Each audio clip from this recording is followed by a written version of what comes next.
ಜಾನಕಮ್ಮನವರ ಅಗಲಿಕೆಗೆ ಸಾಕಷ್ಟು ಜನ ಗಣ್ಯಾತಿ ಗಣ್ಯರು ಕಂಬನಿಯನ್ನು ಮಿಡಿತಾ ಇದ್ದಾರೆ. ಹಿರಿಯ ನಟಿ ಉಮಾಶ್ರೀ ಭಾವುಕರಾಗಿದ್ದಾರೆ. ಜಾನಕಮ್ಮ ಅವರು ಸಾಕಷ್ಟು ಶ್ರೇಷ್ಠ ಒಂದು ಗಾಯಕಿಯಾಗಿ ಚಿತ್ರರಂಗಕ್ಕೆ ತನ್ನದೇ ಆದಂಥ ಒಂದು ಕೊಡುಗೆಯನ್ನು ಕೊಟ್ಟಿದ್ದಾರೆ. ಹಾಗಾಗಿ ಉಮಾಶ್ರೀ ಕೂಡ ಭಾವುಕರಾಗಿದ್ದಾರೆ.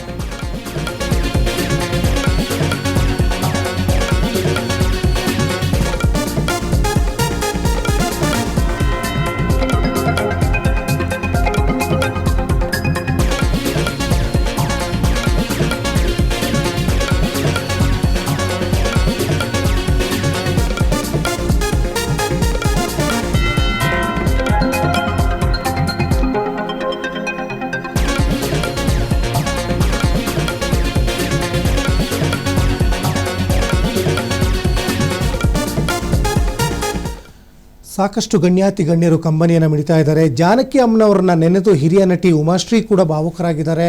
ಜಾನಕಮ್ಮ ಅವ್ರನ್ನ ನೋಡಿದಾಗಲೆಲ್ಲ ದೈವಿಕ ಭಾವ ಬರ್ತಾ ಇತ್ತು.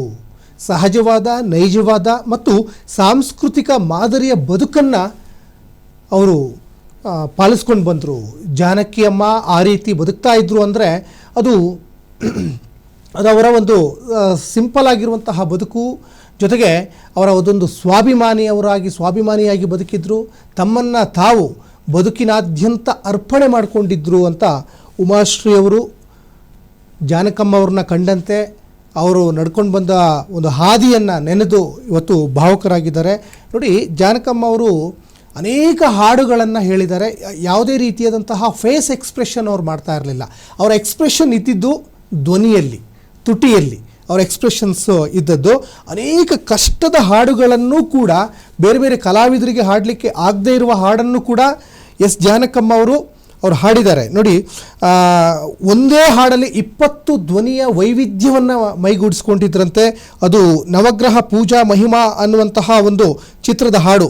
ಇದು ತೆಲುಗಿನ ನವಗ್ರಹ ಪೂಜಾ ಮಹಿಮಾ ಅನ್ನುವಂಥ ಒಂದು ಚಿತ್ರದ ಹಾಡಲ್ಲಿ 20ಕ್ಕಿಂತ ಹೆಚ್ಚು ವಿಭಿನ್ನ ಶೈಲಿ ಹಾಗೂ ಸ್ವರ ವ್ಯತ್ಯಾಸಗಳನ್ನು ಜಾನಕಮ್ಮ ಅವರು ತನ್ನ ಕಂಠದಲ್ಲೇ ಅದು ಹಾಡಿನ ಮುಖೇನವಾಗಿ ರಸದೌತಣವನ್ನು ಉಣಬಡಿಸ್ತಾ ಇದ್ರು. ಅದ್ರ ಜೊತೆಗೆ ಕನ್ನಡದ ಒಂದು ಹೇಮಾವತಿ ಅನ್ನುವಂಥ ಒಂದು ಚಿತ್ರ, ಅದರಲ್ಲಿ ಶಿವ ಎನ್ನದ ನಾಲಿಗೆ ಯಾಕೆ, ಈ ಚಿತ್ರ ಸಾಕಷ್ಟು ತ್ರಾಸದಾಯಕ ಗೀತೆ ಅಂತಲೇ ಅನಿಸ್ಕೊಂಡಿದ್ದೆ. ಇಂತಹ ಒಂದು ಕ್ಲಿಷ್ಟಕರವಾಗಿರುವಂತಹ, ಸಾಕಷ್ಟು ಆ ಪದ ಉಚ್ಚಾರಣೆ ಮಾಡಲಿಕ್ಕೂ ಕೂಡ ಕಷ್ಟವಾಗುವಂತಹ ಹಾಡನ್ನು ತನ್ನದೇ ಶೈಲಿಯಲ್ಲಿ ಅದನ್ನು ಬಹಳ ನಿರರ್ಗಳವಾಗಿ ಜನರಿಗೆ ಅರ್ಥವಾಗುವ ರೀತಿಯಲ್ಲಿ ಸುಲಲಿತವಾಗಿ ಹಾಡಿ ಮೋಡಿಯನ್ನು ಮಾಡ್ತಾಯಿದ್ರು. ಹಾಗಾಗಿ ಇಂತಹ ಹಾಡುಗಳನ್ನು ಹಾಡಿ ಇವತ್ತು ಪ್ರಖ್ಯಾತಿಯನ್ನು ಪಡ್ಕೊಂಡಿದ್ದಾರೆ. ಆ ಒಂದು ವಿಚಾರವನ್ನೇ ಇಟ್ಕೊಂಡು ಉಮಾಶ್ರೀ ಅವರು ಇವತ್ತು ಒಂದು ಮೆಲುಕು ಹಾಕ್ತಾ ಇದ್ದಾರೆ. ಉಮಾಶ್ರೀ ಅವರು ಕೂಡ ಮಾತಾಡಿದ್ದಾರೆ. ಭೇಟಿ ಆಗಿಲ್ಲ, ಭಾಳ ವರ್ಷಗಳ ಹಿಂದೆ ಭೇಟಿಯಾಗಿದ್ದು. ಆದರೆ ಭೇಟಿ ಆದಂಥ ಸಂದರ್ಭಗಳಲ್ಲಿ ನಾವು ಅವ್ರನ್ನ ನೋಡಿದಾಗ ಬಹಳ ಮೃದು ಸ್ವಭಾವದವರು ಮತ್ತು ಅವರು ಪ್ರತಿಯೊಬ್ಬರನ್ನು ಕೂಡ ಬಹಳ ಗೌರವದಿಂದ, ಪ್ರೀತಿಯಿಂದ ಕಾಣ್ತಿದ್ರು. ಅವ್ರು ಪ್ರೀತಿಸೋ ಒಂದು ರೀತಿ, ಅವರು ಎಕ್ಸ್ಪ್ರೆಸ್ ಮಾಡ್ತಾ ಇದ್ದ ರೀತಿಯನ್ನು ನೋಡಿದರೆ ಅದೆಷ್ಟು ಹೃದಯ ತುಂಬ ಪ್ರೀತಿಯ ಕಣಜ ಅವರಲ್ಲಿ ಎಷ್ಟು ತುಂಬಿತ್ತು ಅಂತ ಹೇಳಿದ್ರೆ ಅದು ಸಾಧ್ಯ ಆಗೋದಿಲ್ಲ ಹೇಳೋದಕ್ಕೆ. ಅದನ್ನು ಆ ಕ್ಷಣದಲ್ಲಿ ಅನುಭವಿಸಿದವ್ರಿಗೆ ಮಾತ್ರ ಹಿಂದೆ ಭಾಳ ಸಲ ನಾನು ಭೇಟಿಯಾಗಿದೆ. ಆ ನಂತರದಲ್ಲಿ ನಾನು ಭೇಟಿ ಆಗಿರಲಿಲ್ಲ. ಅವ್ರನ್ನ ನೋಡಿದಾಗೆಲ್ಲ ನನಗೆ ಒಂದು ರೀತಿಯ ದೈವಿಕ ಭಾವನೆ ಬರ್ತಿತ್ತು. ಮತ್ತು ಅವರು ಕೂಡ ಹಾಗೆ ಇರ್ತಿದ್ರು ಕೂಡ.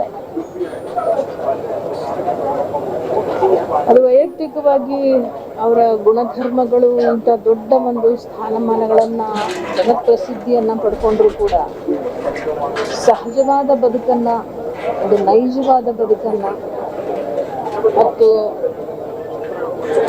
ಒಂದು ಸಾಂಸ್ಕೃತಿಕವಾಗಿ ಒಂದು ಮಾದರಿಯ ಬದುಕನ್ನು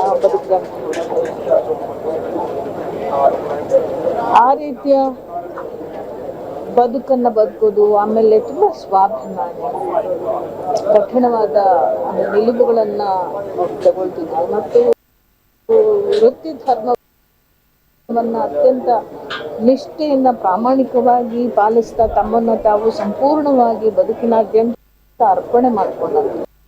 ಹಾಗಾಗಿ ಅವರು ಅವರಿಗಾಗಿನೇ ಈ ಒಂದು ಸಂಗೀತ ಜಗತ್ತು ಹುಟ್ಟಿದ್ಯೋ ಅಥವಾ ಸಂಗೀತ ಜಗತ್ತಿಗಾಗಿ ಅವ್ರು ಹುಟ್ಟಿದ್ರು ಅನ್ನೋ ಹಾಗೆ ಒಂದಕ್ಕೊಂದು ಅದನ್ನು ಬಿಡಿಸಿ ಬೇರೆ ಮಾಡಿ ನಾವು ನೋಡ್ಲಿಕ್ಕೆ ಸಾಧ್ಯ ಆಗೋದಿಲ್ಲ. ಎಷ್ಟು ಆ ಸಾಮ್ರಾಜ್ಯದಲ್ಲಿ ತಲ್ಲೀನರಾಗ್ಬಿಡ್ತಿದ್ರು ಅವರು.